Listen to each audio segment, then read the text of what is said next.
Hello, beautiful people, and welcome back to another episode of Two Girls, One Doc. One dog. It's your girl, BD. It's Foreign's the fiance. And we're back with a disclaimer. It's hot. It's so hot in here. So we So have windows hot in. open. Yeah, we don't sing Nelly actually on this pod. Oh, yeah, it's true. Do you know what? Oh my God, redacted. fuck. These artists and like the they're all messing music up. and oh my God. This is why they say ignorance is bliss. Literally, that somebody was like the other day, can somebody remake all of R. Kelly's music because it slaps? And someone else was like, oh, well, when you really think about the fact that you sing about kids, it doesn't slap. And it's like, yeah, I get that, but the music actually does slap. Like, yeah, I can't make it. Like, it's already it's out in the universe and it's out by R. Kelly. Yeah, and it will always be that way. It's out, yeah, with you knowing what it's about. But his music was like, oh, it's crazy. God. He's like an evil genius. Like, he had such a gift and God really like niced him, but then it's like he chose evil. Yeah, he really chose evil. Oh my gosh. Yeah, proper sad. Fuck these niggas, man. Fuck these honestly singing ass, rapping ass, raping ass niggas. Okay, cool. Literally.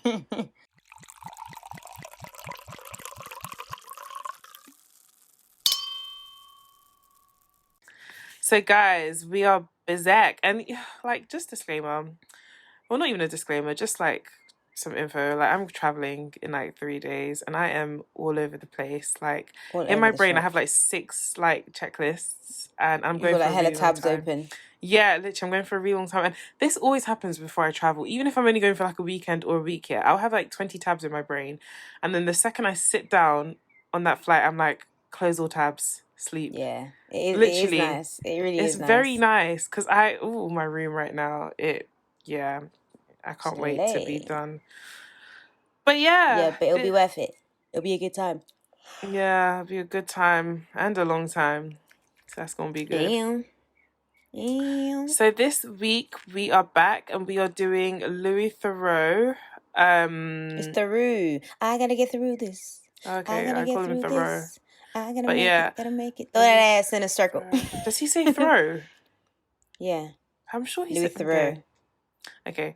Anyways, we're doing that. Theroux. It's Louis Theroux. Okay, we're doing that guy. And he is doing, and the documentary is called Mothers on the Edge.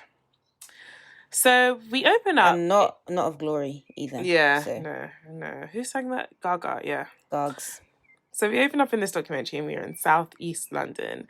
And Louis is in the mother and baby unit of Balham Hospital. Mm-hmm. And at this point, we don't really know like what really the premise of the documentary is, but yeah. So we meet a mother called Catherine who has been there for 4 weeks and she has a 6-month-old baby. A 6-month-old baby. That's what I'm thinking. That doesn't make sense to me, but 6-month-old? Yeah, 6-month-old. Yeah, okay, 6-month-old baby. Yeah. And basically we learn that she's under section. Is it section? I thought it said section, but maybe sanction is like police and then section is like mental health. Okay, I'd assume. Guys, please correct us if we're wrong. Correct us, yeah. We don't be knowing shit. Corrections. Yeah.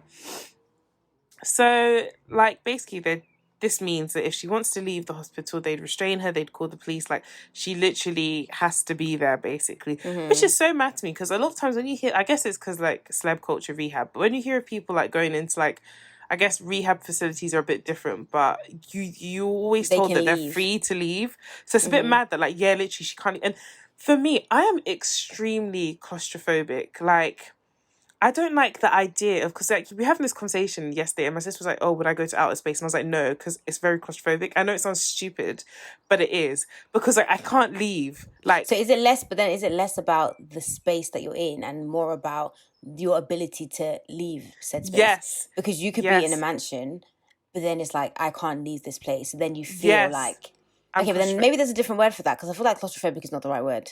I don't know what it is, but I think it's the right word, because it's feeling, because you do feel tight, like even in elevators, if I was in an elevator and it got stuck, I think I would have like a massive panic attack. Yeah, no, but then that's a physically small space. But so it's like, not about the size of the space for me. But that's what I'm saying. But that's what I'm saying. I feel like it must be a different thing than because I feel like with claustrophobia, it's like this space is so small, the walls are closing in. I feel, as opposed to I'm in this mansion, but I cannot leave, and that makes me feel anxious or that makes me feel away. Do you get what I mean? I don't know. Maybe it's the same thing. Maybe there's like different types of claustrophobia. Yeah, maybe there is, because but either way, but I get what you're saying. That thought of being told like I can't leave this face, that would drive me insane. Because I'd be cool, like I'm in the hospital, cool, I'm getting help. But then once they have the caveat of but you cannot leave. It's like, what do you mean I cannot leave? Yeah, like what do you actually mean? Like I would. What are you talking about?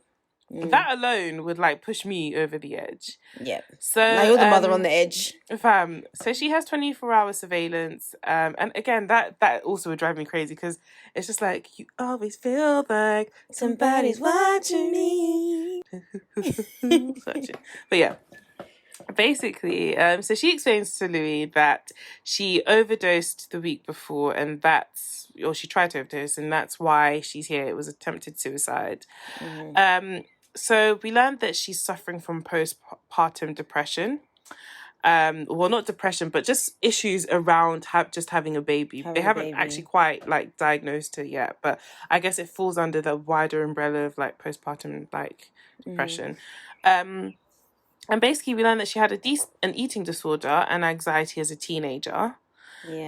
Yeah, and basically it's developed into what she's experiencing now. Like it's kind of reared its head again.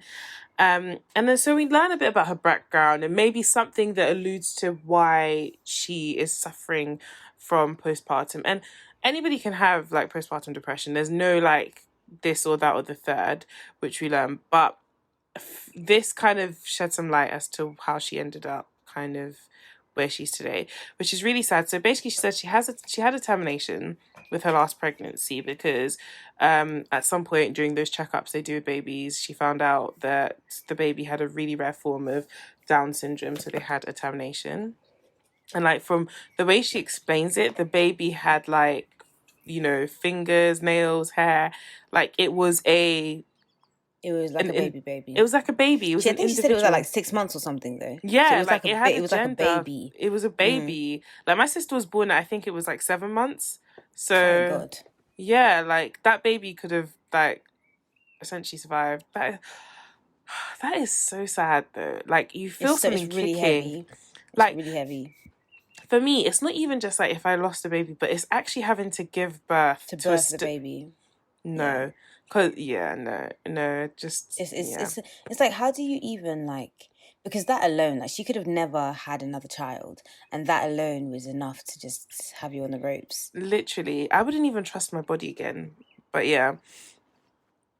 So she explains that she got pregnant soon after the termination, and like they planned her baby. So her son's name is Jake, and she also had a son with the first pregnancy as well. They planned this baby, and she just said that like after giving birth, which was 3 weeks after her first birth, because she actually did give birth to the child that was stillborn, but after 3 weeks after the anniversary, right? The anniversaries of the first birth, she gave birth to Jake, and she just said that like he was just a reminder of her grief and sadness, and it was just all way too connected. And basically she felt like if it had been a girl, it would have been, well, maybe we don't know if it would have been no, I don't think so. I think it's still the concept of like a child that I think so. But then she said something about like it was like a baby, it was a son as well. Like it literally was like what this baby maybe could have been. It had do you know what I mean? It's like, I don't know. Either way, it was going to be difficult. But I reckon if it were a girl, if the gender were different, then it's kind of like you don't look at this baby and think, oh,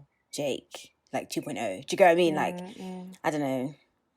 It's so funny because she says that Jake is a rainbow baby, quote unquote, which is basically a baby that's born after like great sadness. And it just makes me feel, it just makes me think that all like cultures like have their own version of things, which obviously we know, but like in like Igbo culture, there's some like their names you give a baby like after it comes, like if it comes after like sadness as well, which is, it's just, I just found that interesting. Yeah. But basically, she says that she didn't feel any bond or connection to Jake. And it's so crazy to me. This documentary was so insightful. Like, it's probably one of my favourites that we've done, just from what I learned. But it was just so crazy to me that she said she doesn't feel a bond or connection to this baby. Because I feel such strong bonds and connections to babies that, like, are not even mine. Like, if a family member has a baby, I feel like, oh my gosh, I feel bonded. You have a bond to your kids that you haven't even had yet. I was just about to say that. Anybody out there that feels the same way, please let me know. I love my children So I'm willing to lay down my life for kids that I haven't even conceived yet. Like, I feel such a strong connection to my own children. It's mad.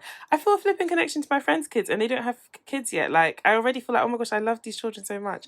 So I find it crazy that someone can birth a child and have a connection to a baby. I was so happy that this whole documentary was a thing, and I'm so happy that she said this, because I remember like feeling as a child, like, well, not a child, but like grown enough and adult-esque, like, what if I have a kid and like I'm just like, now what? Do you know what I mean? Like, I felt like one of my fears about having children has been like, what if I'm just not a motherly person? Like, what if I'm just not like, what if I just don't get it? Like, what if I just can't do it? Because it's just one of those things where like there's no qualifications required. Like, all you have to be able to do, or all you have to have done, is be nutted in. That's literally it. And then have grown the baby, and then pushed it out or let it be taken from you. And that's it. Like, that's it. Like, there's no qualification. There's no like to-do list. There's no preparation. Like, you either can do it or you can't. And then sometimes I look at people and I'm like, oh, if this person can do it, I'm sure I can do it. But then it's like, what if you have the baby and you just look at this thing and you're just like, cool, like, what are you saying? But I think babies are like marriage, which is like everybody does it their own way. Like, the way I'm going to be a mother is not how you're going to be a mother. It's not how my sister's going to be a mother. It's not how your sister, of course. It's going to be different. So, but it is. But with the marriage, you are with the person, and then you marry the person. With motherhood, like, we're all just doing this right now. Like, I've had you. We're here now. I can't be like, oh, sorry, let's call off this motherhood now. Like, that's it. I'm done. Like, it's literally like we're here now. Like, rah. Like, so seeing Catherine say like, oh, I didn't feel they connect. Obviously, her situation is so much more deep than me being scared that I'm gonna hate kids or whatever. Yeah. But like Catherine, like, saying that, it's just like, I feel like as women, like, it's just assumed that you're just gonna like love this kid, or you're just gonna like you're gonna pop the kid out, and it's like, woo, mummy life, like, you know. And it's good to see that that's not always the case. Yeah, it's very true. Like, even with me, I was watching this documentary, and like there was a point where they said that some babies are planned, and women still slip into like this depression. And I just thought about like myself, like I have such, I don't know, grand ideas of being a mother and the way I'm gonna feel, and it's not even just society telling me, it's just that I'm a very motherly, like, nurturing person. Like, I just have all these fantasies about the relationship I have with my kids and the bond, and I'm like, I can't wait to breastfeed, to feel that connection. But I was just like, it made me realize, like, what if I give birth and I have like this like severe depression and I don't feel any of those things? It's sad and it's scary. This is what I'm saying. There's no, and even this is a lot less emotional and mental health related, but like, people lose their teeth from pregnancy. People like, have mad things blood can clots happen in their milk. As in like, you could die, right? As in like, I mean, you could die at the height of it. You could die, and there's no guarantees or no anything. And it's not to be depressive about the whole thing. Obviously, millions of women give birth and they're fine. I mean, every single person here is an example of a birth that resulted in a baby. Do you know what I mean? But like, I don't know, like, there's just so much, and I think it's just been made so like normal. Like, oh yeah, you get married, you have a baby, you know, whatever, and it's like, fam, this is not an easy thing. Like, it's not an easy thing. Like, it's not like a marathon you can just train for and then, like, you know, in a couple of years you'll be ready. Like, you are never ready. You just become ready at the point at which you get pregnant, or you don't. Or you do. Like, it's so wild that it's just like a normal thing that you do as a woman. You're expected to just kind of give birth, have a kid, raise a kid, is fine. But it's actually such a wild concept. Like, if you sit down and think about everything about it, it's crazy. It doesn't make any sense. Yeah, it doesn't make sense that we put ourselves through it either. It's like, we know, it's like walking to the flipping like slaughterhouse. Like, you know what's like, obviously you're not like, once you've done it once, when you did it again, that was a choice. Okay, so all the eldest children, cool. Do you know what I mean? Cool. They did it again on purpose. My mum did it twice over. I don't know what that woman was, and she was super ill with my middle sister as well. So I don't know what made her think, oh, you know what I'm gonna do today? Get pregnant. Like, sis, it must be crack. It must be. But apparently there's this hormone that's released like after you have a baby that makes women forget. So like, but I don't know if that's true, because when she recounts, I'm the only baby she gave birth to like vaginally. And she can very clearly tell you everything that day. So I don't know if that's true, but apparently there is some hormone. Well, I don't know that it makes you forget, because my mum as well. My mum, don't know what she was chatting about. She had me by C-section. So what did she even do? Yeah. But she was saying how like when you give birth, because she had my sister naturally, you're in pain, right? But then like when you hold the baby, it's like all the pain goes away because it's replaced by how happy and joyous you are, blah blah blah. Like I can understand that, like, you know, when your mind is distracted by something, you forget the pain of things. Like, not to use a stupid example, but like, you know, when you're getting your hair done and braids her after it's done, but like you look like a buffy, and like, alright, cool, Yeah. you know. So yeah, I can understand. I can imagine, like, kind of like not forgetting the pain, but like it being replaced by, I'm so happy I have this baby to look after forever and ever and ever, you know. Let's hope so, because I have a low pain threshold, so I Yeah, I already can't even know. imagine you giving birth. Like, it doesn't even seem on brand to you. Like, I can just imagine you like, Yeah. this is, and then they're like, oh, you need to push, and you're like, do I have to? do I have to? That's Can't you push for me? Just do it. Just please do it. And then they'll be like, we just need one push, and you'll be like, is it out? And they're like, no, nigga. No, literally, it's not even crowding. Like, I cannot even see hair. Like, nothing. Literally. No, giving birth it's just like Mariah Carey. I could not imagine how she gave birth to those twins. Yeah, like it's very off-brand. Literally, yeah, it doesn't make sense. I definitely feel like if I was a celebrity, that is exactly who that's I would who you'd be. Like. That's what you should have said when we did our credits episode. Mariah Carey. Literally, Mariah Talk Carey. About Kylie Jenner. Without actually, shit. I don't know why I didn't say her, but without a shadow of doubt, I would be Mariah Carey. Like, if I was a celebrity, I am her, definitely. And I'm not even a celebrity. Like, we are the same personality, drama queens, princesses. Like, so I except you can't sing. Yeah, well, that's debatable. It's open to interpretation. Depends on what you consider singing. Yeah, I don't know how I'm gonna push, but like my fiance has told me that if I don't get epidural, he is not fucking coming anywhere near. He said to me, "You can't handle it natural," because I was like, "Yeah, I want to do natural. Let me just." No, the only reason that you want to push is because you want a push present. Otherwise, C-section, surrogate. I'm still. I mean, even if I had a C-section or a surrogate, I would still get a push present. Okay, of course. But it's about bringing life into this world. It's not about which method or means. Either way, I brought the life into the world, so you give me a present. Well, fair. What this shit meant to say about, the baby's a present? Are you bonkers? Like, the baby that I have to take care of is a present. You better buy me my Chanel bag. My mom always says, "Don't buy me presents I need to take care of." First of all, fam. Anyways, so. Yeah, Catherine says that she basically tried to kill herself because she just felt like Jake deserved a better mother who loves him. And I also was wondering, like, how do you take care of a baby you don't love? But I think we learned that these women are still very capable of, like, looking after their kid, taking care of them, maintaining welfare. It's just for some of them, the connection bit is what's off. And it's also like nannies can take care of babies, and that's not their baby. Exactly. So they don't have that same bond with them, but like they're a human being. Like, have some empathy. Like, you can take care of a baby, even if it's bad vibes. Yeah. So she shows us, like, this Instagram where she looks all happy and she posts pictures of Jake, and she just says that on Instagram she feels like social media in general, she feels like the pressure to portray a perfect image. And I mean, this is something we all been known. Like, people will be going through hell and will still post that picture, like, looking good, and everything you see online isn't real, edits, this and that. So I mean, we all knew this, but it's just wild that, like, she literally posted some of those pictures at her lowest when she felt suicidal. Like, it's very crazy to me, and this is why I advocate for social media breaks. Yeah, and it's also very crazy that, like, she felt like, imagine you're going through a mental crisis, and in your mind you're thinking, okay, I need to post this picture so it looks like I'm okay. Yeah, that's very wild. The vibe that she's some sort of influencer or something of the sort. I don't know. Influencer adjacent. Yeah, I get that vibe because she's in one of the Facebook ones. Like, you know, when we did the family murderer one. Yeah, how Shanann was a very Facebooky poster. She gave me that kind of vibe. Yeah, exactly. So now we meet another new mum called Barbara, who's also come to the mother and baby ward, and she had postpartum psychosis. This one scared me, boy. And she was being sectioned with delusional thoughts and confusion. So basically, like, it just seems like she was very confused and discombobulated, and like her image of what was going on was distorted. So basically, her husband explains that she had been having suicidal thoughts, and she was really struggling and stuff like that. And then one night, in the middle of the night, like, she goes to the train station to, like, kill herself.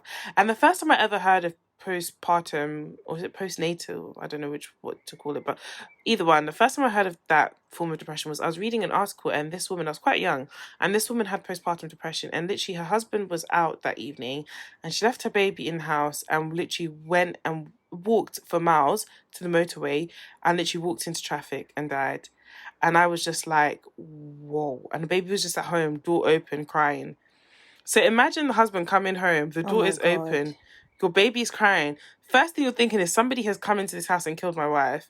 You're looking for your wife, only to find out yeah, she walked into the middle of the thing and killed herself. And also that's one of my other biggest fears, like driving in the middle of the night, because some motorways are really ill lit, and then somebody just walking out into the road, child. That's terrifying. But yeah, so she basically had tried to go to the train station and kill herself, and that's why she got brought. That was basically the final straw, and she got brought here. So there's this really weird bit when her husband is explaining all of this stuff, and first of all, she's really edgy when Louis comes about. She doesn't know if she wants to sit down and be part of the conversation or not. She's really jittery, and she's saying she wants to make everybody feel comfortable, and obviously everybody's trying to make her feel comfortable because she's the one that's going through stuff. And then she says this really weird thing about how her husband is the one that's being sectioned because he's having postnatal depression. Did you know how this was really strange? Because it was so she's Spanish, right? And so I was like, okay, this is not a language barrier thing. No. Because she fully understands and she's able to speak and she can respond, everything is fine. We can understand her perfectly. It's just what she's saying is not making sense. Right, but it sounds like, imagine if she didn't speak English, right? And someone was trying to explain something to her, but it was getting lost in translation. It kind of sounded like that, but then it wasn't. It couldn't have been that because she understood everything and her English was great. Yeah, so it was it's just... That's the only way I can explain it. See somebody go really literally witness it. It's really scary. Because the thing about this documentary is, other than there's one other mum where we see kind of her own mental health play into it, but with Catherine we didn't firsthand see anything, so this was very interesting. And basically, and also Barbara was fine before, apparently, she was normal, everything was fine, normal, no mental health history. Yeah, exactly, nothing. So basically she was just saying that oh yeah, her husband's the one that has psychosis, and he was just okay, cool. And then basically she was yeah, she feels the need to protect her baby because her husband is the baby's brother and she's the mother of her husband. Mm-hmm. And Louis was just huh? And he tells her, huh? So I was just okay, sis, you need to go and take some treatment that they're giving you here because this is crazy. This is crazy. It was actually so wild. And the thing is that she wasn't trolling, she actually believed this. And she I actually really believed for her husband in this moment, because it was imagine you have, and as much as I would scream men are trash, yeah, it must be a different feeling for them, because in this whole childbirth pregnancy thing, they don't, it's out of their control as well. All they can do is make you as comfortable as possible. In this situation where this woman has birthed your child, and as a result of birthing your child, she now has psychosis as a result of that. And it's the baby still needs to be taken care of. Your wife needs to be taken care of. You've almost lost your wife because it's not who she was before she had the baby. And it's just that's just a lot for everybody involved to deal with. Yeah, it's true. So we meet another mother, Lisa, and this isn't even her first rodeo. She's had postnatal depression before, with her other two kids, but I'm guessing from what's implied during the documentary, I think this is the worst she's had it. And she was literally fine when she had her baby. She felt this was the first experience she was having where she was really in control. She was super mom. She was happy. She was with her kids. She was able to take them all out to cinema and stuff. So then she has this hen do in Marbella, and her baby wasn't taken to the bottle. So she had to kind of cold turkey force her to stop. And then she goes to Marbella, comes home, and then that day she comes home, she calls her husband. She's just yeah, I can't do this with these kids anymore. So obviously you're probably thinking a lot of women say this during the day. The kids are driving them. It's been a hard day. Yeah, literally up the wall, fine, cool, whatever. And then her husband just said from there was a decline in her mental health. She wouldn't get out of bed. She felt she just couldn't face the world. And basically there was a complete shift in her personality. And she says that, like, there was a day she was eating dinner and she basically said to her husband, like, yeah, like, they're going to be killer clowns that come in and kill all of us. And she said that, like, she could very vividly see that this was about to happen. And she had such crippling, like, fear and anxiety, like, she could still feel it in her chest. And, like, Louis was like to her, like, so now do you see that you were being ridiculous? She was like, yeah, I know that I was being ridiculous, but I can still feel that fear that I felt then. It's mad. Speaking to people with I remember I had a patient who had really bad anxiety, and she was just saying, like, I know that I'm being irrational. I know that these things are unlikely to happen. I know that this is not, a normal way to think, but I cannot help but be consumed by the thoughts and the fears and the anxiety. And that's what it reminded me of when I heard that bit, because it was like, obviously I know there are not killer clowns coming to kill us all. But at the time, that is my biggest fear. Is that there are killer clowns coming. And it's like fighting yourself, because it's like, I know that this is not going to happen, but I'm so terrified because it's going to happen. And it's like, it must really be crazy. And it's like, you can't just, if you're having a mental health crisis and it's just you, yourself and you, if you don't shower for 3 days, if you don't eat for 5 nights, like, it really is you and you. But like, when you now have dependence, it's like that you have to be present for. Right. It's like it's like do you even have the time? Because it's like, not Barbara, what was her name? Lisa was saying, like, she was on it. She was like super mum for the first like 6 months or however long it was. And it's just like, it's so crazy. It just declines. Because you see so many different types of mum during this documentary, and it's like so many every single one of them has been affected. So Louis basically says the physical and emotional trauma of giving birth and coping with a newborn is in many cases aggravated by a sense of unrealistic expectations of what having a baby is like. The gap between how society tells mums they should be and what that reality may be is more complicated. So basically, I feel like this literally sums up a lot of what goes on, like, in, I don't want to say today's society to like trivialize what women before us went through, but I just feel like, again, with like stuff like social media and things like that, like, even when you watch, it's so funny. So like recently I've been watching Keeping Up with the Kardashians. Don't judge me, but it's the final season. I've just been waiting to see if like Kim's going to talk about her divorce with Kanye. And one thing I noted the other day was like, so like Kris Jenner was moving out of her house basically, and like you see her like there, like getting all her shit together, and it's done overnight. Like she literally moves out of her house in one day, and so does Chloe. And it's just funny because it's like, you will sit here watching the show and you'll see like Chloe move out of her house and you think, wow, this woman does it all, like businesses, she's a mom, she has a relationship, her nigga cheats tirelessly, she moves out of her house. How does she do it? Oh my God, wow.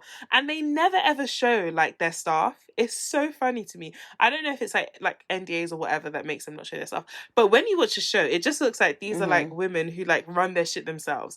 And you're watching that and you're thinking, obviously it'd be ridiculous to think that they do half their shit themselves. But this is like the image that's portrayed on like social media. And that's what people then think. Like, being a mother you should be able to run all these businesses. You should be able to be present for each of your kids. You should be able to do this, do that, do the third. And it's like, it's so unrealistic. And even that stuff you're saying about like, oh, women should be maternal. Men never sit down and think to themselves, like, I've had so many conversations with my fiance about like, if I'd be a good mother, would I do this right? Would I do that right? And a lot of it comes from like him reassuring me. But I've never heard a man come out and say, like, I don't know if I'm going to be a good dad. What if I'm not paternal? What if I'm this? All they say is, oh, I know I don't want a daughter because girls are hoes. Yeah, other than that, I never hear guys like have those feelings. And it's because society puts so much pressure on women. And women are always seen as the primary caregivers. Like, they are the ones that are meant to like be there for the emotional labor, the domestic labor. It's ridiculous. And this is where some of it comes. I really believe that if a lot of the parenting kind of workload was divided equally, it would be a massive help on women's mental health, because some women even get pregnant and start thinking to themselves, okay, well, I have to stop doing this and that, things they love, because now they're a mother, because either society deems those things as unacceptable. Either society deems those things as unacceptable, or they just don't have the time to do those things anymore. It's very, very true. And this takes me back to the episode, I think it was 47, Little White Lie, where yes, Lacey's mum was trash, but when she said, look, like, before I was your mum, like, I was a woman. And it's like, I'm a woman first. And so this is the thing. I believe, obviously, you have a baby, and that baby, your children are a priority. They should, you should give them your undivided attention, all your love, provide, protect, nurture, all that good stuff. We know, cool. Yeah. But at the end of the day, yeah, I am a human being. I am a woman first. And it's like on the airplane where they say, put your mask on first before you start trying to help people with their mask on. So I'm really hoping that, say I'm a mother, I'm still going to be out here doing up girls' trips. Yeah, I'm still going to be out here doing up date night. I'm still going to be out here doing up spa days, doing my nails, doing my hair, feeling like a bad bitch. Because, like I've said in the past episode, I was a bad bitch before I was your mother, and I just a bad bitch I shall remain. A bad bitch I shall remain. So I just don't want it to be that, like, I lose my identity. Like, one of my biggest fears, about getting married or having kids is like losing my identity and becoming the roles that I now play. Because right now, I am me. Like, I don't even like to say too soft that, I'm an optometrist. Like, I try now and say, like, I work as an optometrist, because I don't want that to just be my identity. Do you get what I mean? Like, I want it to be a thing where it's like, I am me, and I play these particular roles, and that's all together is all the thing. I don't want it to be like, this person's mum or this person's wife. Yeah, I think it also comes down to who you marry, though. And as I'm honestly being truthful, I don't think there's anything more to it. Like, you just have to marry someone. The way I see it is like, you have to be with someone who feeds your soul and feeds who you are. You as a like, person, yeah. Literally, you don't want somebody who, like, starves you with stifles who you are. you. Like, yeah, like, and I think that's where it comes from. That as I am today, my fiance knows there's certain things I like doing, and I will still want to do those things after we get married and have kids. And he's very supportive and encouraging of those things. So, because that's what makes you who you are. Exactly, and that's who he fell in love with. Vice versa, like, I wouldn't want him to stop doing certain things because we're married and he has kids. So, I don't know. I just think it really does come down to having a supportive partner. And I mean, I don't know these women in and out, but they seem to have supportive partners, and they're still, but either way, I just think it comes from having, like, it helps having somebody there who's going to support. Yeah, I think it's definitely a positive factor. I think, like, it can still be shit. Like, you can have everything and still have the depression. Yeah, because if I had a man that wanted fresh soup every day, and he wanted me to be dressed from, like, in long skirts and whatever, I would feel crazy pressured having kids and settling down, because I'm like, shit, cover like, your breastises. My whole life, fam. You need a man that's going to tell you, listen, show that cleavage. Get him out, get him out. That keeps my shit standing. Like, that's what you want. Like, I'm trying to tell you the truth. Yeah. But this also just reminds me of, I don't know if I told you to watch it. It's on BBC. It's called Motherland. Yeah, I think I've told you to watch it. I think you did, yeah. Yeah. It reminds me of that, because basically these are mothers just navigating, and they're two, well, one's a father, but they're two, like, they're different kinds of parents. And there's one where her husband is just shit. Like, she's always frazzled and, like, struggling to take care of her kids and, like, do her job. And her husband will just be, like, on a beach somewhere, or he'll be cycling somewhere. Like, just watch the show. But yeah. Oh, I don't want to be angry, man. So we're back with Catherine, and it's so cute because, like, Louis is changing her son. And, like, we've said before that we feel like Louis is on the spectrum or something. But, like, this just shows you, like, I don't know, like, I feel like around kids, he's just not awkward. Louis is amazing with children. Like, I have this note. Louis is amazing with kids. He is it was kind of turning me on. I was like, ooh, I'm chilling. Like, I was looking at him. I was like, wait, daddy, huh? I was like, Louis? You trying to have some more kids? I'm not gonna lie. I was looking at him away. I'm not gonna lie. Gonna lie.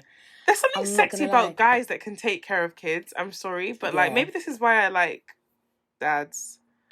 Yeah, maybe, I don't know. Sorry, your fiance say dad? Okay. No, not that's dads. news Like, to me. Not like uncles. I like dads, like Idris Elba kind of dads. Okay, but sorry, I go back to my original point. Is your fiance a dad? No, he's not. Is it something I don't know? He's finna be soon, so then I'm gonna be Listen, I've Not said I soon. don't have my rich auntie money together yet, so you need to wait. Please, let's blow first. Please.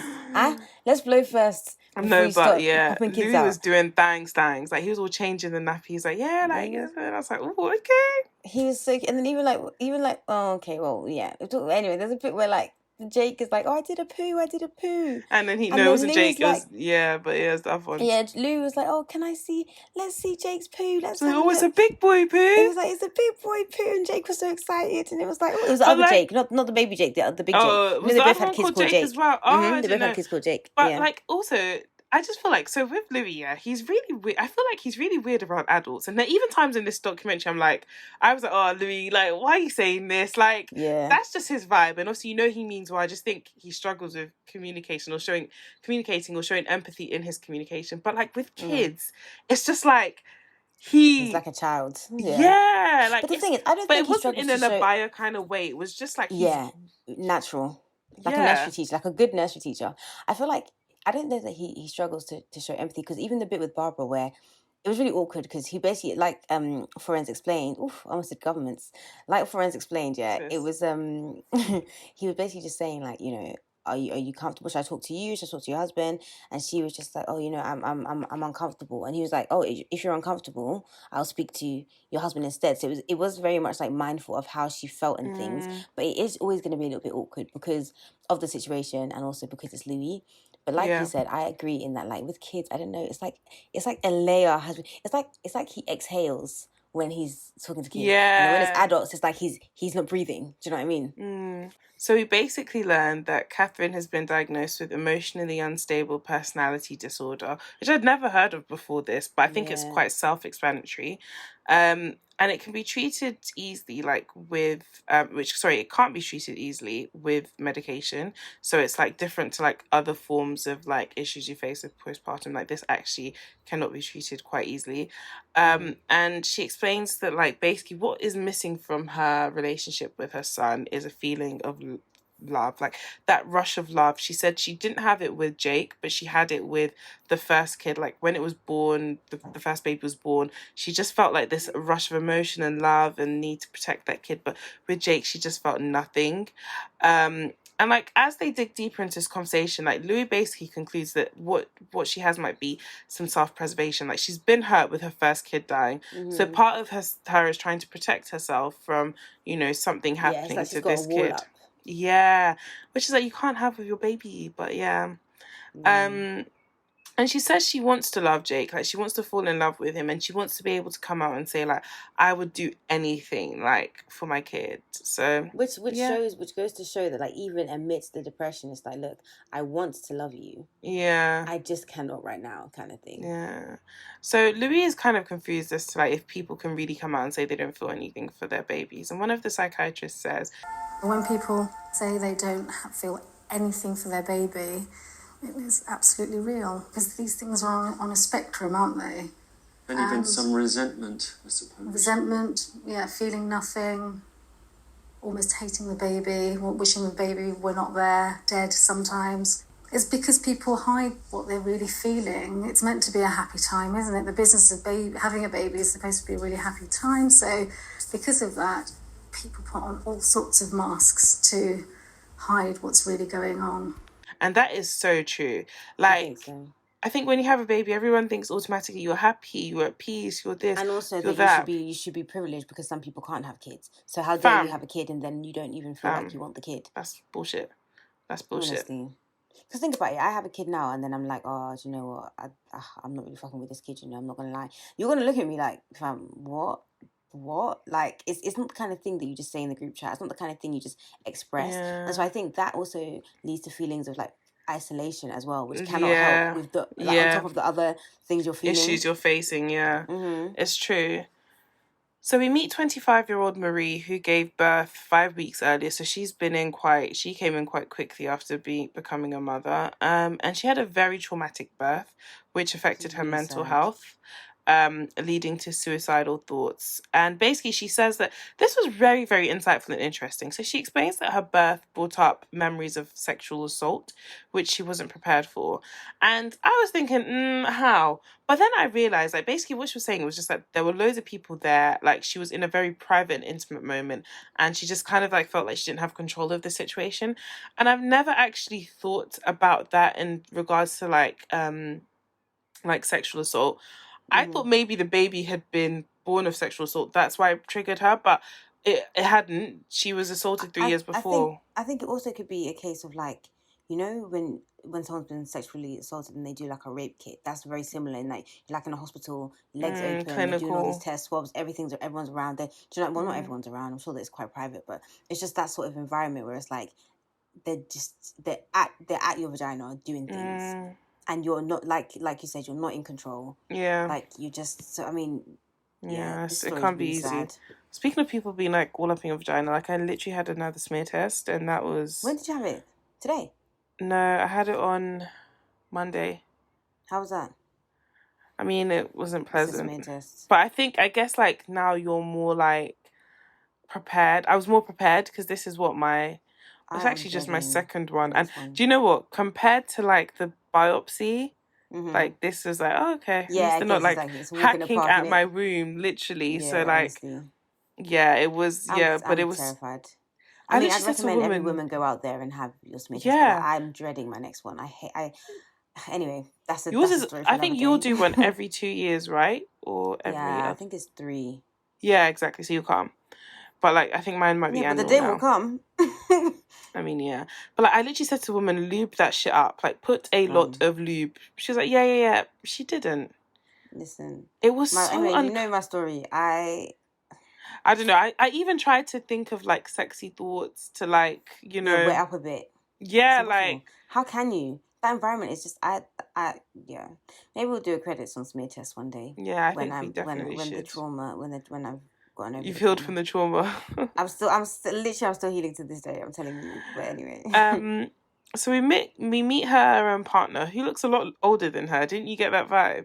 He's No, he's a he. He does look not. Yeah, no, he does seem to be weird. No, he does seem older than he. I don't know. I mean, obviously it's a really sad situation. That's what we're talking about. So she did seem very like forlorn and sad and things. But she was 25. We knew that much. He looked at least 45. Yeah, he does look quite old. Yeah, quite old and quite like fatherly. Yeah, but not in like a good way. Not in the way we were talking about before with Louis and Idris. No, he just looked like not zaddy, like fatherly. Yeah. Yeah. If you call him daddy, hey, then get your panties. Daddy. It's a bit peak because that guy's dead. You know. What guy's dead? You know. Oh no. Sorry, I'm thinking of the wrong sister. But you know Trina's husband. Yeah, Trina's Gabe. Yeah, he's dead. Gabe. Yeah, he's dead. Yeah, but he's been dead, right? Well, I mean, maybe 3-4 years. How did he die again? I remember hearing. Apparently, it was like cancer. That's so sad, man. Yeah, it's so weird. I feel like reality TV, or just cameras and videography in general, it's so weird because it like immortalizes everyone and everything. Like I'm rewatching Real Housewives of Atlanta season 3, and there's like the bit where they're talking about Cynthia and Paul, you know, wow, is this blue therapy? And Peter getting married, and it's like it's crazy because like I'm literally watching you guys get married, and Cynthia is now married to somebody else. It's crazy, like everything. But like now, that marriage just makes zero sense to me. It never made sense, even at the time. Well, okay, it was true. At the time, I wasn't thinking that. But like now I'm watching it back, I'm like, how are you guys even together? Yeah. But what I'm saying is that like it's forever though. Like it's not just a thing you can forget. Because for me, the way my memory is set up, I could have married someone at 19 and I would have forgotten all about it by now. Yeah. Like, relationships I've been in, like I don't even remember the ins and outs of the relationship. But if that had all been on camera, then I can never forget. Literally, like, again, sorry to reference Keeping Up with the Kardashians, but like they were talking about their kids watching the show, and Chris was like, no, not Chris, Kim was like, oh my God, you know, I just don't want them to come and ask, like, who's Chris Humphries? Like, I just don't want to have to into that. And I was like, okay, well, if you didn't fucking want to answer that, you shouldn't have had a flipping jamboree for all people to see. And, like, you shouldn't have married this guy and gotten divorced in 72 days. Like, what the hell are you talking about? And, like, for me as well, it was just, like, unnecessary. Like, if I was Chris watching it, I'd have been like, keep my name out your fucking mouth. Because it's, like, it's a very simple conversation to have with your kids. Yeah, mummy was married. Yeah, and, like, now... That's in my mind. Yeah, literally, like, I don't know why she was going on as if that was even the sex tape that they was... As like, if that was the worst of it. Literally, as if that was the worst of all the things that had been happening. I said, wait, a divorce is what you're scared to tell your kids about. Literally. The one that you're currently going through now. She dated her flipping bodyguard on that show. The origin of the show shows, like, the sex tape, which, again, like, fine, like, I'm not saying that she should be embarrassed about the sex tape, but that is a more awkward conversation to have with your kids than, like, I was married and I got divorced. Like, what the hell? Because I'm currently divorcing from your own father, so if you can understand that one, you can totally understand that surely, like. So, anyways, back to Barb's, not Barb's, Marie. So, Marie and her partner, they show him, and he looks a bit older, and basically they're in therapy, and he says that he feels some guilt about her assault because the night it happened, she called him and basically told him to pick her up from the station. And then he was, like, running a bit late, and he keeps saying to himself that if he had just been there 3 minutes earlier, like, he would have been able to do something to prevent the assault. And she's basically just saying that, like, you know, he would have done what he wanted to do either way. Because this is the thing, it starts with her, like, kind of saying that she didn't want to talk about how she was feeling because she didn't want to make the partner feel bad. And so then I was like, why would the partner feel bad, like, about something that happened? I mean, I get why he'd feel bad, you know, but she was kind of making, like, I didn't want him to feel guilty or didn't want him to feel, you know... Yeah. Whatever. So it's kind of like a sore spot in the relationship where it's like, if he had been there at the time that he said he would, then maybe that wouldn't have happened. And which is really sad. Like, I really felt bad for him. Like, I'm not even here to, like, you know, console men and stuff. Yeah. But I drink their tears. Yeah, I use them to wash my body. But I felt really bad for him. I mean, the whole situation is really sad. But it's like, it's not his fault. That when it comes to these situations and assaults and things, it's the fault of the person who committed the crime. Yeah, it's okay, cop 101. It's the assailant. Law and Order SVU. Dun dun. So it's the assailant who should take the guilt or not the guilt, take the responsibility. It's no one else's fault. Because if he hadn't chosen to do that day, then it wouldn't have happened. Yeah, exactly. Everything else you'd think you could have done to prevent it. The point is, if he hadn't made that choice, it wouldn't have happened. Exactly. So we're back with Lisa now, who's home, and she's still getting regular visits from the hospital, and her kids all seem, like, happy and healthy to have her back. And again, it was just cute seeing Louis play with the kids, and this is when he goes to look at the poo. Good. Yeah, he's so good. Yeah, turning me all the way on. Honestly, I'm glad it's not just me, because... Fam, I don't worry, I crossed my legs when I was watching it. Literally, I was like, wait, what am I feeling? What is this moisture? Not the moisture. So Lisa says basically since coming home, she's been relying on support of friends and family, and which makes sense because her friend that she's with is lovely. Lovely. And basically she's still kind of suffering from the effects of her anxiety medication. And she explains that she's had a lot more lows than highs. And some days she can't even get out of bed. So it just, for me, I was kind of like, ooh, is it good for her to be back home? Because it seems like she's slipping back into where she was before. And she just looks really out of it. Like, I'm not saying that she was high at all, but that's the only way I can explain how she looks. She literally looks like she was high. Like, yeah, but it also looks a bit like dissociative. Like, she was high, but then also with like a, you know, sometimes when I would imagine if somebody were to be high, then it's almost as if like you're almost happy with it. Do you know what I mean? Or like pensive with it, or like, you know, whatever. There's like the emotion attached to being high does not seem like sadness or depression. Yeah. Or you might just be in thought or confused or happy or giggly or whatever. But like with Lisa, it was just like she was high, but she was like really sad, like really, really like down. Yeah, it's true. And basically she says that she just doesn't get any pleasure from her children anymore, and she just sees them as complete hard work. And Louis like does this really, I guess it depends on how you view it, but I think it's quite reassuring. He basically says to her like, yeah, like a lot of parents feel that way. Like there are times when I know my parents must look at us and be like, these children are a headache. Like just the same way they must have moments where they're like, I'm so happy we had these kids. So it's a natural thing, but I guess obviously we all know that with mental health, there's a lot more than just a feeling. Like it's literally like the state of your mind, basically. Yeah. So we go back to Catherine now, because this documentary jumps between like these kind of, I think Catherine and Lisa are the main two, but then we do a little bit of Barb's. But yeah, we're back with Catherine now. And she's basically granted unsupervised leave from the mother and baby unit. And she fails to come back. So they start looking for her, and then she communicates with her partner Chris, telling him like she wants to kill herself, that this is the end, like he's never going to see her again, and she takes 65 tablets. So they contact the police, and basically they're saying like, yeah, they 100% believe that she could kill herself, like, you know, she's not stable. She's done this before. Yeah. So 10 hours later, they find her, and she's overdosed in a hotel room, but she's alive. I didn't think she would be. I really didn't think she would be. I thought she would be. I mean, I guess I thought she would be because they kept it in the documentary. Yeah. So we go back to Barbara now. We don't see Catherine. We just hear of this ordeal, and we see them running around, but we don't actually see her because she's in hospital and drip and everything. So we're back with Barbara, and basically she's made a full recovery. She's feeling a lot better. Oh, I was so happy for this bit. Yeah, I'm really happy for this, but it was literally a beam of light. And basically we learned that people who have like postpartum psychosis usually kind of like make very like easy full recovery, especially if you've not had like a history of mental health issues beforehand.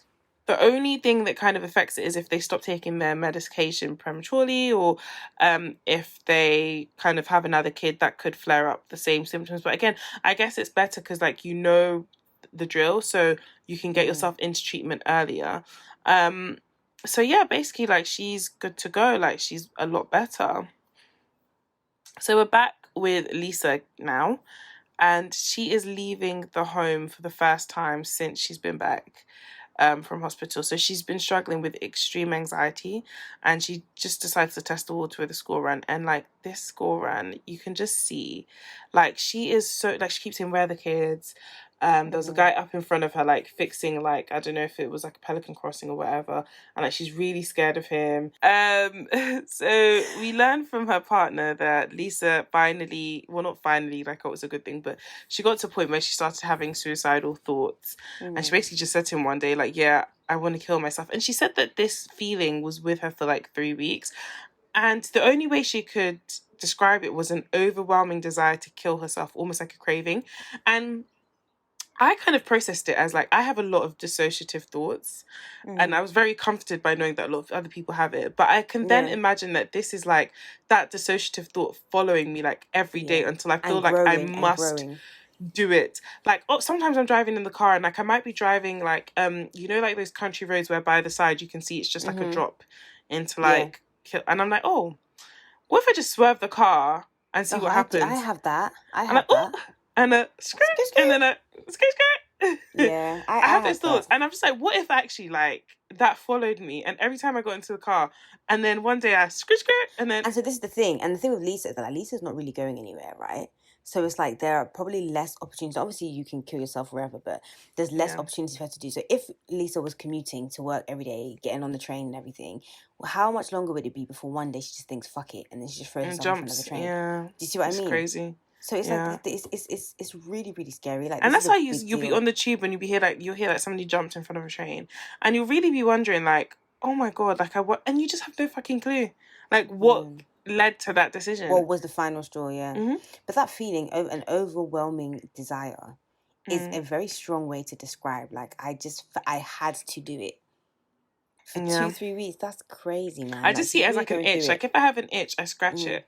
So it's just this itch that you need to scratch. And it's like you need to scratch it, but you're thinking that I can't do this because I have, this kid and that kid and that kid and a husband and everything else. Yeah.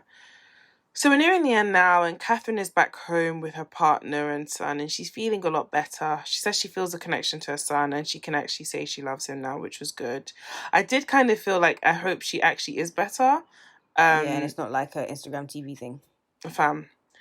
So Louis kind of concludes the documentary saying, in speaking to all the mums I'd met, I'd seen the most extreme versions of feelings familiar to many new parents, but that had tipped over into acute mental health crises.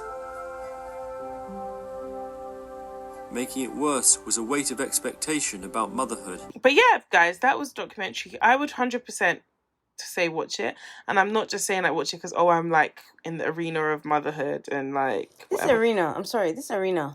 I say arena because arenas are big. So basically, you have the like main stadium where the gladiators fight. Then you you queue up outside with your tickets to enter the stadium. Okay, do you know what I am? And then you get stuff. You're not home.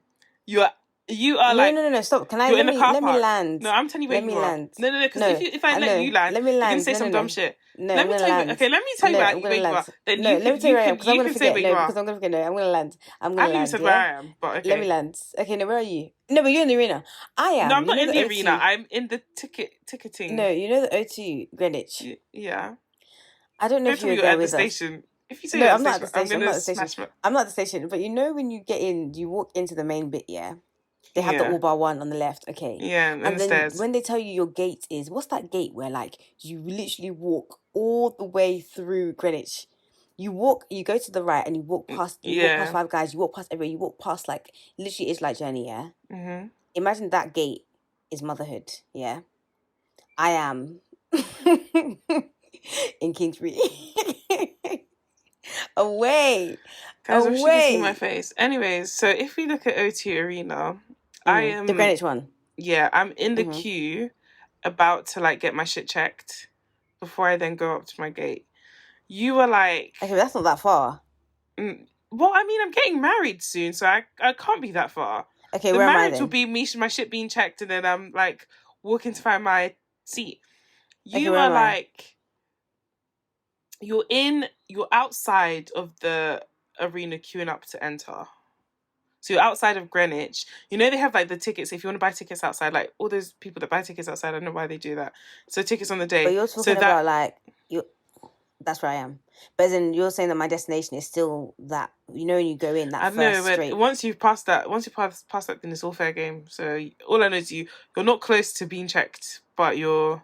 Okay, well that's fine. I heard not close. And your journey can be expedited. You don't know. You just don't know. Express delivery. Extra, read all about it. Petey's having a baby. I was just thinking, and I messaged Forenz this randomly the other day, that like for 9 months you just can't drink. Even longer, because if you're breastfeeding, you just That's can't what I was about to say. I asked my aunt, who's a doctor, and I was like, is there any way, like, can't I have a sip? Can't I Didn't they say in the news you can have red wine, like a glass of red wine? Didn't they say that? I said, can I not pump and then revisit? She said no, like it stays in the system for like 18 hours. Okay, but who eats? Baby will sleep for 18 hours. Fam, I know the year I want to start trying. So the year before, I'm going to be drunk from like January through to December. And then after that, I'll know that I've had... It doesn't stay in your veins like that. I know, but I'll just live on the mems. 9 months? That's so rude. Well, I'm just not going to go brunch. No bottomless brunches. Fam, I'm just thinking of the bottomless brunch I had last week. And that was that... stupendous. Plus the journey home when I was chatting shit. Stupendous. I'm never going to have that experience again. Everyone around me is just going to be doing la-di-da-di-da drunk and I'm just going to be sat there like a slapped ass. Designated driver. Are you fucking kidding me, mate? Absolutely not. I'm just going to drink like... No, but absolutely. You're getting your ticket checked. Do you think that is not coming soon? I'm just going to drink lots of Prosecco and then convince myself I'm drunk. I think you can fake it and then suddenly like the hormones and then you feel drunk. Or what if you get spiked with alcohol but you don't know it's alcohol? Let's say, for example, you accidentally give me real red wine. Then I'm not a bad mother because I didn't know that it wasn't real red wine. Don't tempt me with a good time. My tolerance is going to be at 0 after giving birth. I'm going to have one sip. No, but it'll be great. Imagine how cheap the nights out will be. Oh, God see me through because that is really what I'm thinking about. After a long day, I can't even just back a glass of wine. I don't even know how... So what are you supposed to do? What are you actually supposed to do? So what is the solution then? You can't just come with problems and then not provide a solution. So they say to us, you can't have alcohol. Okay, so what can I have then as a result? Sex. How do I replace it? That's what got us here in the first place. For me, I'm so surprised by how many like expectant mothers I see that just are happy and whatever. And are they on crack? They must be doing some sort of alternative. They're doing something. How? Something is being... Can you smoke weed when you're pregnant? I was thinking that, but I didn't want to say it because people will already write me off as an unfit mother. Let's take that offline. Okay.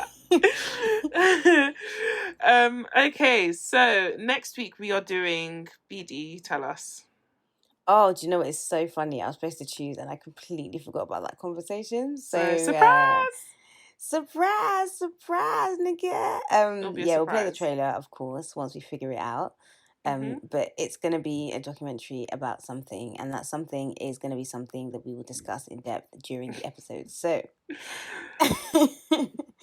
in the meantime, where can they find us? They can find us on Twitter and Instagram and TikTok and Facebook at 2girls1doc, and there's an underscore on TikTok. And you can find me on Twitter and Instagram, Borens with 2 underscores, and also my other podcast, Character Replay. And also at the end of the aisle, in a white dress. Also in the delivery room. Oh my gosh, fuck that shit, mate. Not after this. Give it a break. Have mercy. And where can the people then find you? On nothing, basically. Basically, listen, go on 2girls1doc in it. Just go there. Save your time. Just go there. Save your time.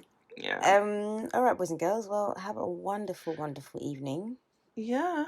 It's been real. Morning or afternoon. Yeah. Okay. Bye. Fever is kicking my ass. It was a beautiful morning. Everybody was everywhere. All of a sudden, police walked over. I went, that's a bomb. Did you think of the consequences? It was my destiny. It was just complete shock and helplessness. This was like a war scene. Detectives fear the bomb could be the start of a terror campaign. I thought it was a racist attack. Was it a group of people? Was it one person? There was lots of speculation. And then... The second weekend running in the capital, ethnic communities have once again been targeted. This strikes at the heart of the Bengali community. We will defeat the people who are responsible for these bombs. I spent 10 years undercover in the far right. I've got a different perspective. There was talk about starting a race war. All someone had to do was light a match. Whilst the politicians and the police were dithering, the bomber is preparing the next bomb. It brought the pressure to a different level. Nobody was thinking about the fact that this could go wider to the gay community. I was passing by, and then...